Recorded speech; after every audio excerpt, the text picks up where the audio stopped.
Hello friends, welcome again to my YouTube channel. आज की इस वीडियो में हम डिस्कस करेंगे बिजनेस स्टडीज के प्लानिंग चैप्टर में से थर्ड पार्ट के बारे में। इसकी 2 वीडियोस हम ऑलरेडी अपलोड कर चुके हैं। अगर वो वीडियोस आपने नहीं देखी तो लिंक डिस्क्रिप्शन में गिवन है, आप जाकर देख सकते हैं। प्लानिंग चैप्टर के इस थर्ड पार्ट में आज हम इंपॉर्टेंस और लिमिटेशंस को कवर करेंगे, यानी हम डिटेल में डिस्कस करेंगे कि प्लानिंग करना एक बिजनेस ऑर्गेनाइजेशन के लिए क्यों इंपॉर्टेंट है, क्या रीजन है कि एक मैनेजर को प्लानिंग करनी ही चाहिए, और उसके साथ ही हम यह भी अंडरस्टैंड करेंगे कि प्लानिंग फंक्शन परफॉर्म करने की क्या लिमिटेशंस होती हैं, क्या ड्रॉबैक्स होते हैं, क्या नेगेटिव पॉइंट्स होते हैं, यानी वो कौन सी चीजें हैं जो प्लानिंग करने के समय रुकावट बन सकती हैं और एक मैनेजर को प्लानिंग करते समय उनका ध्यान रखना चाहिए। वीडियो को फर्दर प्रोसीड करने से पहले आप सभी से रिक्वेस्ट है कि अगर आप फर्स्ट टाइम हमारे चैनल पर आए तो चैनल को सब्सक्राइब करके बेल आइकन को क्लिक कर दीजिए, ताकि फ्यूचर में अगर हम कोई भी वीडियो अपलोड करें अकाउंट्स, इकोनॉमिक्स या बिजनेस स्टडीज के रिगार्डिंग, तो उसका लिंक तुरंत आपको मिल जाए। चलिए सबसे पहले हम बात करते हैं इंपॉर्टेंस ऑफ प्लानिंग के बारे में।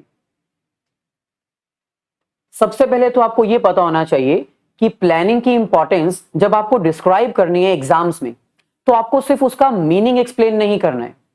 जैसे फर्स्ट हमारे पास इंपॉर्टेंस है प्लानिंग प्रोवाइड डायरेक्शन, ये आपने हेडिंग लिखी। इस हेडिंग को एक्सप्लेन करना तो है, लेकिन साथ में विद प्रॉपर रीजन भी देना है। यानी अगर आप सिर्फ इतना लिख दोगे कि प्लानिंग करने से मैनेजर को डायरेक्शन मिल जाती है, उसको पता चल जाता है कि क्या काम करना है, तो इसके शायद आपको मार्क्स नहीं मिलेंगे, क्योंकि भाई बिजनेस स्टडीज में रीजन जो है ना, वो सबसे ज्यादा मैटर करता है। आपको बताना होगा कि प्लानिंग कैसे डायरेक्शन प्रोवाइड करती है। सिर्फ इतना लिख दोगे कि डायरेक्शन प्रोवाइड करती है तो मार्क्स नहीं मिलने वाले। फर्स्ट इंपॉर्टेंस हमारे पास है प्लानिंग प्रोवाइड डायरेक्शन। मतलब प्लानिंग एक ऐसा फंक्शन है जो मैनेजर्स को डायरेक्शन प्रोवाइड करता है, रास्ता दिखाता है। और इसका सिंपल सा रीजन है, प्लानिंग मैनेजमेंट का एक प्राइमरी फंक्शन है, जिसमें मैनेजर ये डिसाइड करता है कि उनको क्या करना है, कैसे करना है, कब करना है और कौन करेगा।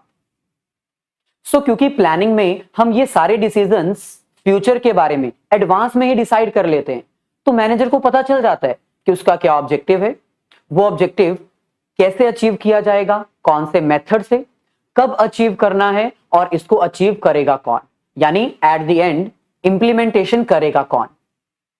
क्योंकि प्लानिंग मैनेजमेंट का एक प्राइमरी फंक्शन है और मैनेजर इसमें 4 तरह के डिसीजंस लेता है, क्या करना है, कैसे करना है, कब करना है और कौन करेगा। ये सारी चीजें क्योंकि एक मैनेजर एडवांस में डिसाइड कर लेता है, इसलिए एक मैनेजर को पता चल जाता है, उसको डायरेक्शन पता चल जाती है।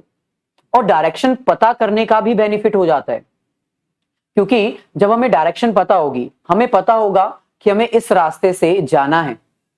सभी ऑर्गेनाइजेशन के पर्संस को पता होगा, सभी इंप्लॉयज को पता होगा कि हमें यही रास्ता चूज करना है, हमें यही मेथड अप्लाई करना है अपने ऑब्जेक्टिव्स को अचीव करने के लिए।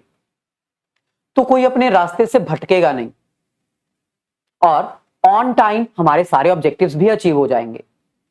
क्योंकि प्लानिंग मैनेजमेंट का प्राइमरी फंक्शन है, ये मैनेजर को ऑब्जेक्टिव सेट करने में हेल्प करता है, इसलिए हम ये कह सकते हैं कि प्लानिंग जो है वो मैनेजर्स को एक डायरेक्शन दिखाता है, वर्कर्स को रास्ता दिखाता है ऑब्जेक्टिव्स को अचीव करने के लिए। अगर प्लानिंग ना हो, अगर प्लानिंग जैसा फंक्शन परफॉर्म ना किया जाए, तो हो सकता है ऑर्गेनाइजेशन का हर वर्कर अपना अपना काम करने के लिए जुट जाए, अपना अपना वर्क अचीव करने के लिए वर्क स्टार्ट कर दे। इन दैट केस कोई यहां को जा रहा है, कोई दूसरा रास्ते पे जा रहा है, जिसके कारण हो सकता है ऑर्गेनाइजेशन का मेन ऑब्जेक्टिव अचीव ना हो पाए और ऑर्गेनाइजेशन के सारे रिसोर्सेज भी वेस्ट हो जाएं। जब भी आपको इंपॉर्टेंस एक्सप्लेन करनी है, तो आप अपने माइंड में सिर्फ इतना सोच लेना कि प्लानिंग ना होती तो क्या होता। अगर आपने ये सोच लिया तो आपको ऑब्जेक्टिव्स और इंपॉर्टेंस दोनों पता चल जाएंगे। अगर प्लानिंग ना होती तो हर वर्कर अपना अपना काम कर रहा होता, ऑर्गेनाइजेशन के लिए कोई काम कर ही नहीं रहा होता, सब अपने अपने ऑब्जेक्टिव्स अचीव करने के लिए काम कर रहे होते और ऑर्गेनाइजेशन का कोई ऑब्जेक्टिव अचीव नहीं हो पाता। इन शॉर्ट, प्लानिंग करने से ऑर्गेनाइजेशन को, बिजनेस को एक डायरेक्शन मिल जाती है, एक यूनिटी आ जाती है और सब उसी डायरेक्शन में वर्क करते हैं।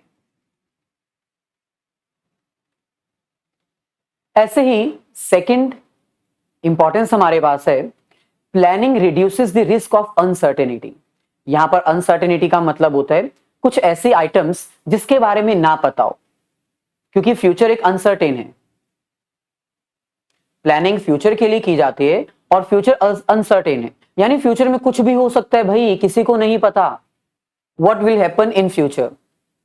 सो क्योंकि प्लानिंग फ्यूचर के लिए की जाती है, फ्यूचर में क्या हो सकता है उसके बारे में की जाती है, इसीलिए हम कह सकते हैं कि प्लानिंग करने से मैनेजर को जो फ्यूचर के बारे में आने वाली चेंजेस है ना, उसके बारे में एडवांस में पता चल जाता है। यानी फ्यूचर में होने वाले चेंजेस को ध्यान में रखते हुए एक मैनेजर अपने आप को प्रिपेयर कर लेता है। और दूसरी तरफ अगर प्लानिंग ना की जाए, मैनेजर आराम से बैठा रहे, तो उसको फ्यूचर के बारे में नहीं पता चलेगा, फ्यूचर में आने वाले जो रिस्क हैं उसके बारे में नहीं पता चलेगा, और वो रिस्क बिजनेस को नेगेटिवली अफेक्ट कर सकते हैं। बिजनेस की ग्रोथ रुक सकती है, बिजनेस शट डाउन करना पड़ सकता है। तो इन शॉर्ट, क्योंकि प्लानिंग फ्यूचर के लिए की जाती है, फ्यूचर में होने वाले चेंजेस के लिए की जाती है, इसका मतलब मैनेजर आने वाले समय के लिए पहले से प्रिपेयर हो सकता है। जो आने वाले अनसर्टेन रिस्क हैं उनको कवर करने के लिए एक मैनेजर रेडी बैठा है। तो इसका मतलब अगर प्लानिंग की जाएगी तो इसका सेकंड इंपॉर्टेंस क्या होगा, फ्यूचर में आने वाले जो रिस्क हैं उनको रिड्यूस किया जा सकता है। अब यहां पर आपको ध्यान देना होगा, planning only reduces the risk. यहां पर क्लियर कट लिख रखा है, planning only reduces the risk, it doesn't eliminate the risk. यानी भाई प्लानिंग करने से आप रिस्क को टाल सकते हो, कुछ समय के लिए रिड्यूस कर सकते हो, लेकिन जड़ से खत्म नहीं कर सकते। रिस्क जो आना है वो आएगा, आप उसको इंटरप्रेट कर सकते हो, अंडरस्टैंड कर सकते हो, उसके लिए प्रिपेयर हो सकते हो, लेकिन वो खत्म नहीं किया जा सकता। सो यहां पर आप देख सकते हो, प्लानिंग एक फ्यूचर ओरिएंटेड प्रोसेस है जो कि फ्यूचर के लिए किया जाता है। एक मैनेजर अपने डिफरेंट प्लान्स डेवलप करता है as per the future changes. आने वाले समय के लिए जो चेंजेस होते हैं उसके अकॉर्डिंग एक मैनेजर प्लानिंग करता है, और यही प्लानिंग फ्यूचर में होने वाले अनसर्टेन रिस्क को रिड्यूस करने में हेल्प करती है by predicting the future changes. यानी फ्यूचर में क्या क्या चेंजेस आ सकते हैं उसको एडवांस में प्रिडिक्ट करके एक मैनेजर अपने रिस्क को कम कर सकता है। But it does not eliminate the risk. भाई रिस्क को खत्म नहीं किया जा सकता, इसको सिर्फ रिड्यूस किया जा सकता है। ऐसे ही नेक्स्ट हमारे पास है third importance, planning reduces overlapping and wasteful activities. सबसे पहले हम बात करते हैं कि क्या प्लानिंग ओवरलैपिंग एक्टिविटीज को कम करती है, यानी एक के ऊपर एक काम करते जाना, डबल वर्क। तो ऑब्वियसली प्लानिंग में हम एडवांस में डिसाइड कर लेते हैं कि हमें करना क्या है, व्हाट टू डू। हम ये भी डिसाइड कर लेते हैं कि कैसे करना है, हाउ टू डू, यानी कौन सी टेक्निक से काम करेंगे, कब करना है, व्हेन टू डू, ये भी हम डिसाइड कर लेते हैं, और करेगा कौन, बाय whom। तो क्योंकि प्लानिंग में हम ये सब कुछ एडवांस में डिसाइड कर लेते हैं, तो आप खुद सोचो क्या करना है, कब करना है, कैसे करना है, किसने करना है। मतलब ऑर्गेनाइजेशन के हर वर्कर को पता है एडवांस में कि उसको क्या काम करना है। अब भाई जब सबको पता है कि उनको क्या क्या काम करना है, तो क्या ओवरलैपिंग हो सकती है, एक काम दो बार हो सकता है? ऑब्वियसली नहीं, क्योंकि सबको पता है वर्कर्स को कि हमें कब क्या कौन सा काम कैसे करना है। सो क्योंकि प्लानिंग में सभी को पता चल जाता है कि हमने क्या क्या काम कब कैसे करना है, इसलिए ओवरलैपिंग नहीं होती, यानी डुप्लीकेशन ऑफ वर्क नहीं होता, एक काम बार बार करने की जद्दोजहद नहीं करनी पड़ती। और दूसरी तरफ क्या प्लानिंग वेस्टफुल एक्टिविटीज को कम करता है? ऑब्वियसली अगर हम ये सोचें कि प्लानिंग नहीं है यानी मान लीजिए कि आपकी ऑर्गेनाइजेशन ने प्लानिंग की ही नहीं है, इन दैट सिचुएशन सभी वर्कर्स के माइंड में कंफ्यूजन होगी, कंफ्यूजन रिगार्डिंग उनको क्या करना है, कब करना है, कैसे करना है, किसी को नहीं पता होगा। तो हर कोई बंदा जो काम मिलेगा वो करना स्टार्ट कर देगा अपनी मर्जी से, जिसके कारण कुछ वर्क्स ऐसे होंगे जो वेस्टफुल हैं, जिनकी जरूरत भी नहीं है, फिर भी वर्कर्स उनको परफॉर्म कर रहे हैं। इसका मतलब अगर प्लानिंग नहीं होगी तो वर्कर्स के माइंड में कंफ्यूजन होगी और वो कोई भी काम करना स्टार्ट कर देंगे। लेकिन अगर प्लानिंग होगी तो भाई वेस्टफुल एक्टिविटीज कम की जा सकती हैं। सो यहां पर हमें कह रहे हैं as under planning everything is decided in advance, क्योंकि प्लानिंग में क्या चीज कब कैसे की जाएगी सब एडवांस में डिसाइड होता है। सबको पता है कि उनको क्या करना है, कब करना है, कैसे करना है।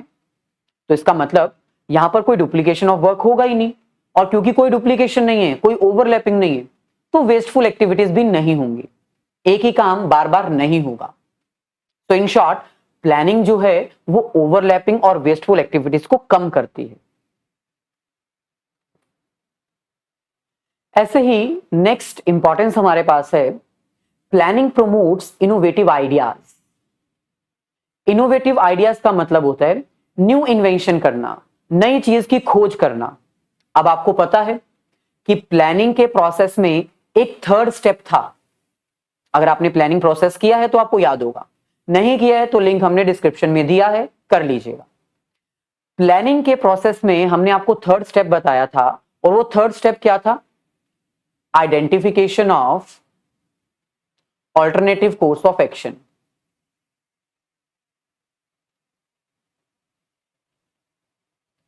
ये थर्ड स्टेप एक ऐसा स्टेप था जिसके अंडर एक मैनेजर को बहुत सारे ऑल्टरनेटिव्स ढूंढने होते थे कि हम अपना जो ऑब्जेक्टिव है वो कैसे अचीव कर सकते हैं, कितने कितने ऑप्शंस हमारे पास हैं। और हमने एग्जांपल भी दी थी कि मान लो अगर आप 25% से अपनी सेल्स इंक्रीज करना चाहते हैं तो आप एडवर्टाइजमेंट कर सकते हैं, या फिर ऑफर दे सकते हैं, डिस्काउंट दे सकते हैं। तो बहुत सारे ऑल्टरनेटिव्स होते हैं। ऑल्टरनेटिव्स को फाइंड आउट करने के दो मेथड्स होते हैं। एक होता है ट्रेडिशनल मेथड, जो रूटीन मेथड भी होता है, जिसमें एक मैनेजर रूटीन के प्लान्स को सामने रखता है और रूटीन के ऑल्टरनेटिव्स को सिलेक्ट करता है। लेकिन कुछ मैनेजर्स ऐसे होते हैं जो कि थोड़ा इनोवेटिव आइडिया आइडेंटिफाई करते हैं और पता लगाते हैं कि हम अपने ऑब्जेक्टिव को कैसे अचीव कर सकते हैं। क्योंकि प्लानिंग के प्रोसेस में एक मैनेजर को बहुत सारे ऑल्टरनेटिव्स ढूंढने होते हैं, बहुत सारे इनोवेटिव आइडियाज ढूंढने होते हैं अपने ऑब्जेक्टिव्स को अचीव करने के लिए। तो इसका मतलब हम कह सकते हैं कि भाई प्लानिंग इनोवेटिव आइडियाज को प्रमोट करने में हेल्प करता है, क्योंकि प्लानिंग में जब एक मैनेजर डिफरेंट डिफरेंट ऑल्टरनेटिव्स ढूंढता है तो वो न्यू आइडियाज इनोवेट करता है। वो सोचता है कि हम ये काम कैसे कैसे कर सकते हैं, जिसके थ्रू उसके माइंड में न्यू न्यू इनोवेटिव आइडियाज आते हैं और वो अपने ऑब्जेक्टिव को अचीव करने के लिए हार्ड वर्क करता है। सो इन शॉर्ट प्लानिंग एक ऐसा प्रोसेस है जिसके थ्रू एक मैनेजर अपने इनोवेटिव आइडियाज को इन्वेंट करता है, अपने ऑब्जेक्टिव्स को अचीव करने के लिए उनको इंप्लीमेंट भी करता है। सो यहां पर आप देख सकते हो planning involves identification of various alternatives. अब जैसे कि आपको पता है कि प्लानिंग के प्रोसेस में हमारा एक स्टेप होता है जिसमें एक मैनेजर तरह तरह के ऑल्टरनेटिव्स ढूंढता है। तो इस प्रोसेस के थ्रू एक मैनेजर जो है वो न्यू मेथड्स इन्वेंट कर सकता है अपने ऑब्जेक्टिव्स को अचीव करने के लिए, और उन्हीं न्यू मेथड्स को हम क्या कहते हैं? Innovative ideas. So in short planning जो है वो न्यू आइडियाज को इन्वेंट करने में मदद करता है। ऐसे ही नेक्स्ट हमारे पास है fifth importance, planning facilitates decision making. मतलब प्लानिंग एक ऐसा प्रोसेस है जिसमें एक मैनेजर को डिसीजन लेना पड़ता है।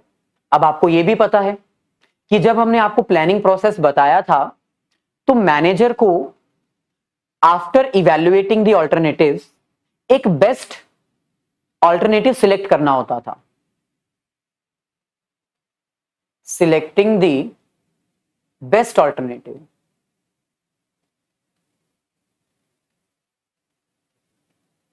एक मैनेजर को out of the various methods कोई एक मेथड तो सिलेक्ट करना ही पड़ता है ताकि वो अपना प्लान इंप्लीमेंट कर सके और अपने ऑब्जेक्टिव्स को अचीव कर सके। लेकिन सिलेक्शन के टाइम पर एक मैनेजर को डिसीजन लेना पड़ता है ना कि वो कौन सा मेथड, कौन सा ऑल्टरनेटिव सिलेक्ट करे।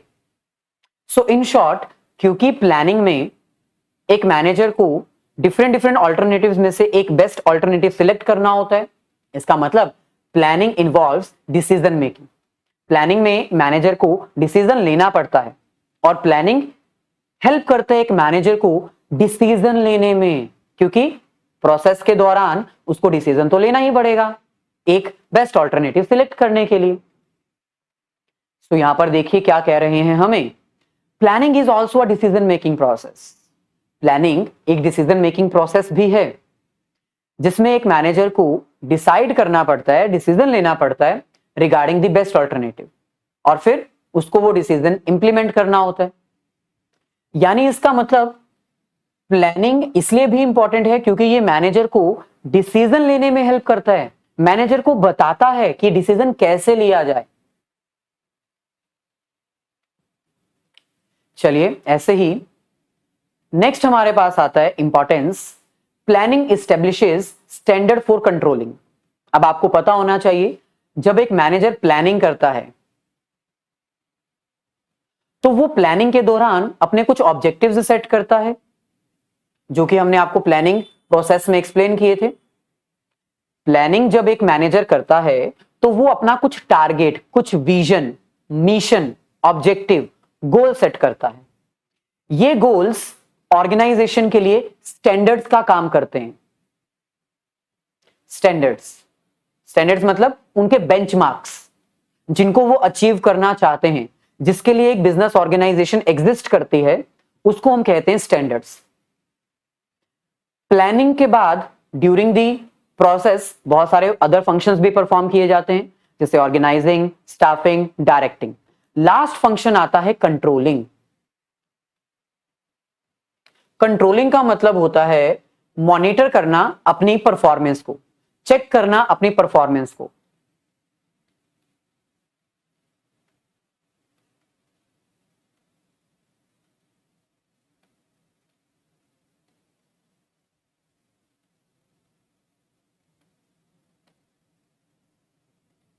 सो प्लानिंग हमें स्टैंडर्ड्स प्रोवाइड करता है, हमारे ऑब्जेक्टिव्स जो हमने सेट किए थे। फॉर एग्जांपल, हम अपनी सेल्स को 25% से इंक्रीज करना चाहते थे, ये हमारा ऑब्जेक्टिव। कंट्रोलिंग हमारी परफॉर्मेंस को चेक करता है, इवैल्यूएट करता है, परफॉर्मेंस को चेक करता है और पता लगाता है कि हमने कितना अचीव कर लिया और कितना रहता है। सो इसका मतलब हमने 25% की परफॉर्मेंस को अचीव किया है या नहीं किया, इसको इवैल्यूएट करता है कंट्रोलिंग फंक्शन। यानी अगर हम प्लानिंग नहीं करेंगे तो हम कंट्रोलिंग नहीं कर पाएंगे। अगर हम प्लानिंग नहीं करेंगे, अगर हम अपने ऑब्जेक्टिव सेट ही नहीं करेंगे, तो फिर हम कंट्रोलिंग क्या करेंगे? अगर हमने हमारे स्टैंडर्ड्स ही सेट नहीं किए, अगर हमने हमारे ऑब्जेक्टिव्स ही सेट नहीं किए, तो हम कंट्रोलिंग फंक्शन में चेकिंग किसकी करेंगे? हमने कैसी परफॉर्मेंस की है पता कैसे लगाएंगे? यानी प्लानिंग एंड कंट्रोलिंग दोनों एक दूसरे के लिए बने हैं। प्लानिंग हमें स्टैंडर्ड्स प्रोवाइड करता है जो कंट्रोलिंग के फंक्शन में हम इवैल्यूएट करते हैं। प्लानिंग हमें स्टैंडर्ड्स प्रोवाइड करता है जो कंट्रोलिंग के फंक्शन में हम इवैल्यूएट करते हैं, परफॉर्मेंस को मॉनिटर करते हैं, अगर कोई मिस्टेक है तो उसको आइडेंटिफाई करके करेक्ट भी करते हैं। यानी इन शॉर्ट, प्लानिंग हमें स्टैंडर्ड्स प्रोवाइड करता है जिसको कंट्रोलिंग फंक्शन में हम इवैल्यूएट करते हैं, चेक करते हैं। सो यहां पर आप देख सकते हो, planning provides the standards which can be used by the manager to evaluate the performance. Planning एक ऐसा फंक्शन है जो स्टैंडर्ड्स प्रोवाइड करता है और इन्हीं स्टैंडर्ड्स को एक मैनेजर यूज करता है परफॉर्मेंस को इवैल्यूएट करने के लिए, चेक करने के लिए अंडर कंट्रोलिंग प्रोसेस। और अगर कोई डेफिशिएंसी होती है, यानी जैसा प्लान बनाया गया था अगर उसके अकॉर्डिंग वर्क नहीं हो पाता है, तो भाई मैनेजर उसको करेक्ट भी करता है और फ्यूचर के लिए फिर वो हार्ड वर्क करता है ताकि उसके ऑब्जेक्टिव्स अचीव हो सके। तो इसका मतलब हम कह सकते हैं कि प्लानिंग के अंडर जो भी गोल्स और ऑब्जेक्टिव सेट किए जाते हैं वो एक स्टैंडर्ड है परफॉर्मेंस को इवैल्यूएट करने के लिए। अगर प्लानिंग नहीं की जाएगी तो हमारे पास स्टैंडर्ड्स नहीं होंगे और हम अपनी परफॉर्मेंस को कभी मेजर कर ही नहीं पाएंगे, हमें पता ही नहीं चलेगा कि हमारी परफॉर्मेंस कैसी है, कितनी है। चलिए, ये हमारे पास थे इंपॉर्टेंस ऑफ प्लानिंग। अगर वीडियो अच्छी लगी है तो प्लीज उसको लाइक जरूर कर दीजिएगा और अपने सभी फ्रेंड्स के साथ शेयर कर दीजिएगा, ताकि कुछ बेनिफिट आपको और कुछ बेनिफिट हमको हो जाए। So please like and share. अब हम नेक्स्ट कॉन्सेप्ट स्टार्ट कर सकते हैं, that is limitations. Planning important function है, इसको परफॉर्म करना चाहिए, लेकिन भाई इसमें बहुत सारी कमियां हैं, बहुत सारे ड्रॉबैक्स हैं जिसका ध्यान हमें रखना होगा। सो फर्स्ट हमारे पास है प्लानिंग लीड्स टू रिजिडिटी। यहां पर रिजिडिटी का मतलब होता है नो चेंज, या फिर हम कह सकते हैं रिमेन कांस्टेंट, सेम रहना, कोई चेंज एक्सेप्ट ना करना। तो भाई प्लानिंग मैनेजमेंट का प्राइमरी फंक्शन तो है, लेकिन ये एक रिजिड फंक्शन है जिसमें चेंजेस करना बहुत मुश्किल होता है। जैसे फॉर एग्जांपल, आपने कल के लिए प्लानिंग कर ली, आज फ्यूचर के लिए यानी आने वाले कल के लिए आपने आज प्लानिंग कर ली, तो प्लानिंग हो चुकी है। अब कल आप उसको इंप्लीमेंट करने के लिए तैयार हो, क्या एट अ टाइम आप उसको चेंज कर पाओगे? नहीं, क्योंकि प्लानिंग करने में ही बहुत टाइम बीत चुका है, अगला दिन स्टार्ट हो चुका है। अगर अब आप चेंज करोगे तो आपका प्लानिंग करने का टाइम वेस्ट हो जाएगा, आपको प्लानिंग करने का कोई बेनिफिट नहीं होगा।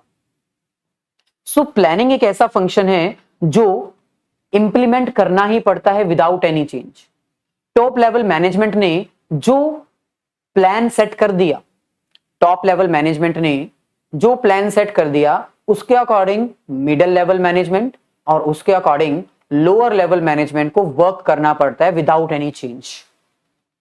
सो प्लानिंग एक ऐसा फंक्शन है जिसमें चेंजेस नहीं किए जा सकते, या फिर कह लीजिए बहुत मुश्किल है, क्योंकि प्लानिंग अगर एक बार हो गई तो दोबारा चेंज करना थोड़ा मुश्किल हो जाएगा, क्योंकि हमारे पास टाइम ही नहीं बचेगा चेंज करने के लिए।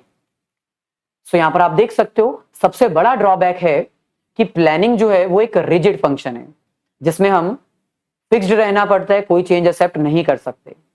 Planning leads to rigidity because planning is done by top level management and we need to follow the instructions of top level management.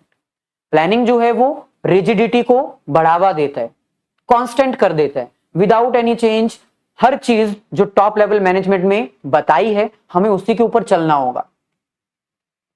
So everyone needs to follow the plans developed by the top management without any change. ऐसे ही next limitation हमारे पास है, planning में not work in dynamic environment. Dynamic environment का मतलब होता है changing environment.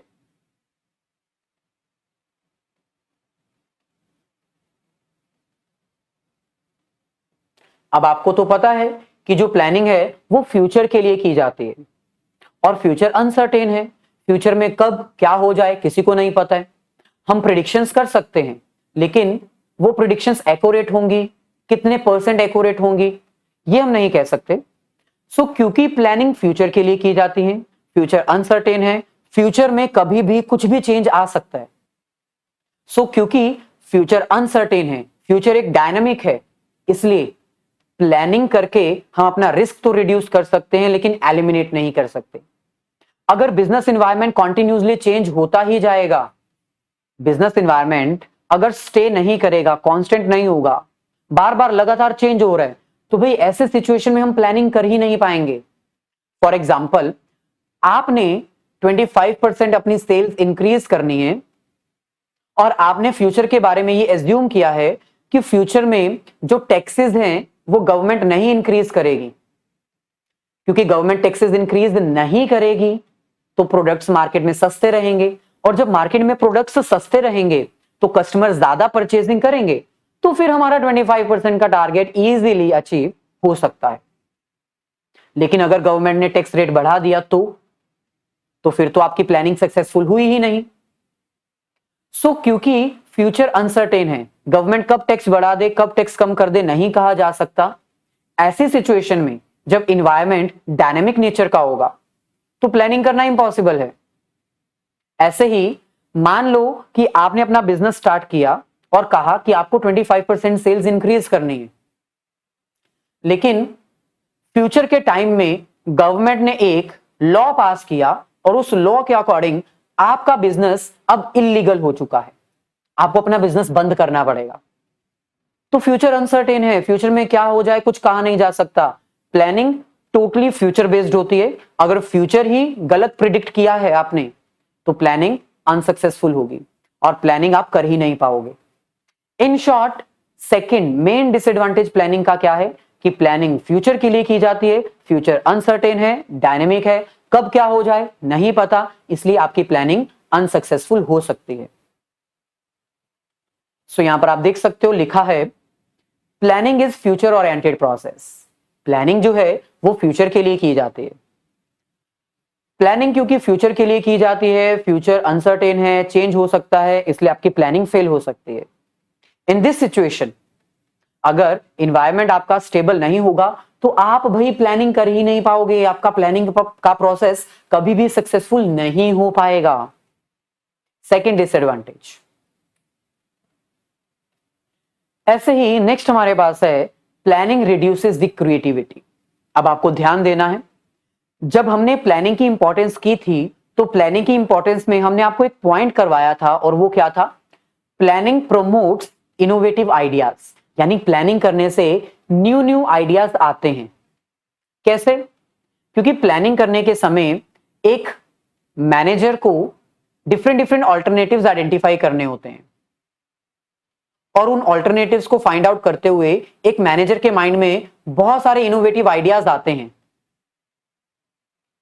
जिससे नए नए आइडियाज जनरेट होते हैं और मैनेजमेंट को हेल्प मिलती है। लेकिन भाई प्लानिंग क्रिएटिविटी को कम कर देता है। इनोवेटिव आइडियाज तो लेकर आता है लेकिन क्रिएटिविटी कम हो जाती है। कैसे? आपको पता होगा कि प्लानिंग जो है वो मेजॉरिटी टॉप लेवल मैनेजमेंट का फंक्शन है। टॉप लेवल मैनेजमेंट जो मेन प्लान बनाती है, टॉप लेवल मैनेजमेंट जो मेन प्लान बनाती है उसके अकॉर्डिंग मिडिल लेवल वाले डिपार्टमेंट्स वाले अपना प्लान बनाते हैं, सब प्लान, और फिर उसके अकॉर्डिंग जो लोअर लेवल मैनेजमेंट के वर्कर्स होते हैं वो उसको इंप्लीमेंट करते हैं। इसका मतलब मेन प्लानिंग फंक्शन जो है वो टॉप लेवल मैनेजमेंट पे ही परफॉर्म होता है और सारे डिसीजंस वही लेते हैं। सो क्योंकि मिडिल और लोअर लेवल के मैनेजर्स को अलाउ नहीं किया जाता, पार्टिसिपेट नहीं करवाया जाता, उनकी सजेशंस नहीं इनवाइट की जाती, उनको डिसीजन मेकिंग के प्रोसेस में, उनको प्लानिंग के प्रोसेस में भागीदार नहीं बनाया जाता, यही तो रीजन है कि क्रिएटिविटी नहीं इन्वेंट होती। अगर मान लो मिडिल लेवल के मैनेजर के पास कोई एक इंटरेस्टिंग आइडिया है तो भाई टॉप लेवल मैनेजमेंट उसको मना कर देता है, क्योंकि टॉप लेवल मैनेजमेंट को लगता है कि भाई हमारी काबिलियत पर सवाल उठाया जा रहा है, एक छोटे लेवल का मैनेजर हमें सजेस्ट करेगा, ईगो आ जाती है। सो प्लानिंग जो है वो इनोवेटिव आइडियाज को तो जनरेट करता है लेकिन क्रिएटिविटी को कम कर देता है, क्योंकि इसमें जो बाकी के मैनेजर्स हैं मिडिल और लोअर उनको पार्टिसिपेट नहीं करवाया जाता, जिससे मिडिल और लोअर के पास जो नए आइडियाज होते हैं वो कभी ऑल्टरनेटिव्स में ऐड ही नहीं हो पाते। सो यहां पर आप देख सकते हो, no doubt planning provides different different alternatives in the form of innovative ideas. इसमें कोई दो राय नहीं है कि भाई प्लानिंग जो है वो इनोवेटिव आइडियाज जनरेट करने में मदद करता है, बट प्लानिंग के दौरान जो लोअर लेवल के मैनेजर्स होते हैं और जो मिडिल लेवल के मैनेजर्स होते हैं उनकी जो सजेशंस हैं उनको इनवाइट नहीं किया जाता। सो क्योंकि उनके आइडियाज को नहीं लेकर आया जाता, इसीलिए प्लानिंग जो है वो एक ऐसा फंक्शन है जो क्रिएटिविटी को रिड्यूस कर देता है। नेक्स्ट हमारे पास है प्लानिंग इन्वॉल्व्स ह्यूज कॉस्ट। अब आपको पता होगा प्लानिंग करना एक नॉर्मल पर्सन के बस में नहीं होता। प्लानिंग जो है वो फ्यूचर ओरिएंटेड प्रोसेस है, फ्यूचर के लिए की जाती है, जिसमें फ्यूचर को प्रिडिक्ट करना होता है और फ्यूचर की प्रिडिक्शन अगर एक्यूरेट होगी तभी आपका प्लान सक्सेसफुल होगा। अगर फ्यूचर की प्रिडिक्शन इनएक्यूरेट हो गई, गलत हो गई, तो आपका प्लान सक्सेसफुल नहीं हो पाएगा। यानी सब कुछ डिपेंड करता है आपके फ्यूचर प्रेडिक्शंस के ऊपर, और फ्यूचर की प्रेडिक्शन करना एक नॉर्मल मैनेजर के बस में नहीं है। इसके लिए हमें स्पेशल जो एक्सपर्ट्स होते हैं वो हायर करने पड़ते हैं, जो फ्यूचर के बारे में अच्छी नॉलेज रखते हैं, जिनको एक्सपीरियंस होता है, जिनके पास एक एक्सपर्टाइज नॉलेज होती है। यानी इन शॉर्ट, प्लानिंग परफॉर्म करना कोई नॉर्मल मैनेजर का वर्क नहीं है। इसके लिए हमें स्पेशल पर्सन हायर करने पड़ते हैं जो प्लानिंग के लिए ही अपनी नॉलेज अप्लाई करते हैं। इसका मतलब प्लानिंग करने के लिए हमें एक स्पेशल स्टाफ हायर करना पड़ेगा, बहुत सारे ग्रुप्स बनाने पड़ेंगे और बहुत सारी मीटिंग्स कंडक्ट करनी पड़ेंगी, बहुत सारे साइंटिफिक मेथड्स अप्लाई करने पड़ेंगे फ्यूचर को प्रिडिक्ट करने के लिए। और इन सभी प्रोसेस को परफॉर्म करने के लिए भाई बहुत सारा खर्चा होगा, क्योंकि जो स्टाफ है जो हम हायर करेंगे वो फ्री में तो काम करेगा नहीं, उनको भी तो सैलरी चाहिए और उनकी सैलरी पे बहुत ज्यादा होती है। प्लानिंग फंक्शन को परफॉर्म करने के लिए मेजरली जो स्टाफ हायर किया जाता है वो स्मॉल ऑर्गेनाइजेशंस तो अफोर्ड ही नहीं कर सकती हैं, बड़ी बड़ी ऑर्गेनाइजेशंस ही अफोर्ड करती हैं उनको। सो इन शॉर्ट, जो प्लानिंग है उसका फोर्थ डिसएडवांटेज क्या है? It involves huge cost. इसमें बहुत सारा खर्चा हो जाता है और कई बार आपको वो बेनिफिट भी नहीं देता है। मान लो आपने खर्चा कर दिया कुछ 10 लाख का अपने बिजनेस की प्लानिंग करने में, और उस प्लानिंग का रिजल्ट आपको क्या मिला? आपको बेनिफिट हुआ सिर्फ 5 लाख का, यानी खर्चा ज्यादा बेनिफिट कम। तो प्लानिंग करना एक बहुत महंगा प्रोसेस है जिसमें आपको स्टाफ हायर करना पड़ता है, उनकी मीटिंग्स कंडक्ट करनी पड़ती हैं और सैलरी बेस देना पड़ता है। कई बार आपको बेनिफिट भी नहीं मिलता है और खर्चा भी ज्यादा हो जाता है। ऐसे ही नेक्स्ट हमारे पास है planning is a time consuming process. अब आपको पता है कि प्लानिंग फंक्शन जो है वो एक लेंथी प्रोसेस है। पहले ऑब्जेक्टिव सेट किया जाता है, फिर इसके एजम्पशंस डेवलप किए जाते हैं। एजम्पशंस डेवलप करने के बाद डिफरेंट ऑल्टरनेटिव्स हमें ढूंढने पड़ते हैं, फिर उन ऑल्टरनेटिव्स को हमें इवैल्यूएट करना होता है, फिर उनमें से एक बेस्ट ऑल्टरनेटिव सिलेक्ट करना है, सिलेक्ट करने के बाद उसकी इंप्लीमेंटेशन करनी है और लास्ट में फॉलो अप एक्शन करते हुए हमें उसको चेक भी करना है। तो भाई प्लानिंग एक टाइम कंज्यूमिंग प्रोसेस है। इतना लंबा प्रोसेस परफॉर्म करने में बहुत टाइम लग जाता है। पहले तो हमें स्टाफ हायर करना पड़ेगा, उनकी मीटिंग्स कंडक्ट करनी पड़ेंगी, फिर वो स्टाफ अपने ऑब्जेक्टिव्स एजम्पशंस डेवलप करेगा, फिर बार बार मीटिंग्स कंडक्ट करके ऑल्टरनेटिव्स फाइंड आउट किए जाएंगे, फिर उन ऑल्टरनेटिव्स को बार बार मीटिंग कंडक्ट करके इवैल्यूएट किया जाएगा, फिर बार बार मीटिंग कंडक्ट करके उनमें से बेस्ट सिलेक्ट किया जाएगा और उनके इंप्लीमेंटेशन के ऊपर डिसीजन लिया जाएगा। तो हर बार जितना भी ये स्टेप परफॉर्म किया जाएगा, हर बार हमें डिसीजंस लेने के लिए मीटिंग कंडक्ट करनी पड़ेगी, जो साइंटिफिक मेथड्स हैं वो अप्लाई करने पड़ेंगे। सो क्योंकि ये इतना लेंथी प्रोसेस है इसलिए इसमें टाइम लग जाता है, एफर्ट भी लगते हैं और मनी भी लगती है। सो टाइम कंज्यूमिंग प्रोसेस मतलब टाइम, एफर्ट और मनी तीनों लगते हैं उसमें। और लास्ट सबसे बड़ा disadvantage, planning does not guarantee success. भाई अगर किसी ऑर्गेनाइजेशन ने प्लानिंग कर ली है तो इसका मतलब ये नहीं है कि प्लानिंग करने के बाद उसको 100% सक्सेस मिलेगी और वो कभी फेल नहीं हो सकता। उसने सब कुछ पा लिया है, जिंदगी में कुछ बचा ही नहीं है। भाई ऐसा नहीं है। प्लानिंग करना, उसकी इंप्लीमेंटेशन करना, देन उसको फॉलो अप करके हमें वो प्लान अचीव हुआ कि नहीं हुआ ये चेक करना, तीनों डिफरेंट स्टेजेस हैं। आपने प्लान बना लिया, ठीक है, आपने उसको इंप्लीमेंट करना भी स्टार्ट कर दिया, ठीक है, लेकिन फाइनल उसका आउटकम क्या आया? आउटकम दो हो सकते हैं, या तो वो सक्सेस हुआ या फिर वो अनसक्सेस हुआ। अगर सक्सेस हुआ तो प्लानिंग सक्सेसफुल, आपका सारा जो खर्चा हुआ, जो आपने एफर्ट्स डाले, जो मनी डाली, वो सक्सेसफुल। लेकिन भाई अगर प्लान ही फेल हो गया, इंप्लीमेंटेशन प्रॉपर ना हो पाई, अनसक्सेसफुल हो गया, तो आपका सब वेस्ट टोटल। तो प्लानिंग करना इसका मतलब ये नहीं है कि आपको सक्सेस मिलेगी ही मिलेगी। आपने प्लान बना लिया तो आप 100% सक्सेस पा सकते हो, आपके सारे ऑब्जेक्टिव्स अचीव हो ही जाएंगे, ऐसा कहीं नहीं लिखा। बहुत सारी ऑर्गेनाइजेशंस हैं जिन्होंने बहुत अच्छे से प्लानिंग की, बहुत टाइम लगाया, बहुत एफर्ट्स डाले, फ्यूचर को प्रिडिक्ट किया, अपने ऑब्जेक्टिव सेट किए, लेकिन फाइनल आउटकम उनका अनसक्सेसफुल निकला, वो अपने ऑब्जेक्टिव्स अचीव नहीं कर पाए, उनका टोटल वेस्टेज हो गया। सो प्लानिंग मैनेजमेंट का प्राइमरी फंक्शन है जिसको परफॉर्म करना जरूरी है, जिससे हमें जो एक बेस मिल जाता है, हमें डायरेक्शन पता चल जाती है, हमें क्या कब कैसे करना है, कौन करेगा, सब पता चल जाता है।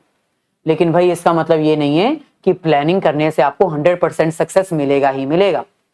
सक्सेस तभी मिलेगा जब आपने उसको प्रॉपरली इंप्लीमेंट किया है और आपके ऑब्जेक्टिव अचीव हो चुके हैं। अगर आपने इंप्लीमेंट सही नहीं किया और आपके ऑब्जेक्टिव अचीव नहीं हुए तो भाई वो प्लान अनसक्सेसफुल रह जाएगा। तो planning does not guarantee success. Planning कर लिया है तो सक्सेस मिलेगा ही मिलेगा, ऐसा कहीं नहीं लिखा। सो चाहे प्लानिंग प्राइमरी फंक्शन है, इसको परफॉर्म करने से मैनेजमेंट को एक बेस मिल जाता है, लेकिन प्लानिंग करने का मतलब ये नहीं है कि आपको सक्सेस मिलेगा ही मिलेगा। ये सिर्फ आपको डायरेक्शन देती है, काम करने का रास्ता बताती है। करना आप ही को है, सक्सेस आपको तभी मिलेगा जब आप उसको प्रॉपरली इंप्लीमेंट करोगे।